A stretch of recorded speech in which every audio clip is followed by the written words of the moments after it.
জট-ধোসা আমাদের অত্যন্ত কমন একটি রোগ। সাধারণত আমাদের মধ্যে কথা আছে যে রাতে রাতে জ্বর আসে, তার থেকে ঘা হয়।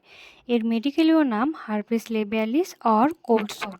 এই রোগ এক ধরনের ভাইরাল ইনফেকশন থেকে হয়। ভাইরাসটির নাম হলো হার্পেস সিমপ্লেক্স ভাইরাস টাইপ 1। লক্ষণসমূহ: প্রথমে ঠোঁটের চারপাশে জ্বালাপোড়া বা চুলকানি অনুভব হওয়া, ঠিক তারপরেই ঠোঁটের চারপাশে এবং ঠোঁটে ছোট ছোট পানি ভর্তি ফোস্কা দেখা যাওয়া এবং তারপরে ফোস্কাগুলো ফেটে যেয়ে ঘা তৈরি হয়। চিকিৎসা: অ্যান্টিভাইরাল ক্রিম ব্যবহার করা, ঠান্ডা পানি বা বরফের সেঁক দেওয়া, প্রয়োজনে ব্যথার ওষুধ খাওয়া, যদি বেশি জটিল হয় তাহলে মুখে অ্যান্টিভাইরাল ওষুধ গ্রহণ করা। বিশেষ দ্রষ্টব্য হলো এই যে এই রোগটি অত্যন্ত ছোঁয়াচে একটি রোগ, একজন থেকে অন্যজনে খুব দ্রুত ছড়ায়। তাই আক্রান্ত ব্যক্তির আক্রান্ত স্থান থেকে সুস্থ ব্যক্তির সংস্পর্শ এড়িয়ে যাওয়াই উত্তম।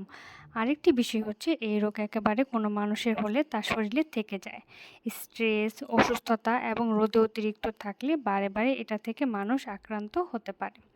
উপদেশ: সুস্থ ব্যক্তির আক্রান্ত ব্যক্তির ঘা থেকে সংস্পর্শ এড়িয়ে চলা, লিপ জেল, রেজার বা বাসনপত্র আলাদা রাখা, ঠোঁটে সানস্ক্রিন ব্যবহার করা, কারণ সূর্যের আলোতে সংক্রমণ হতে পারে। ধন্যবাদ সবাইকে।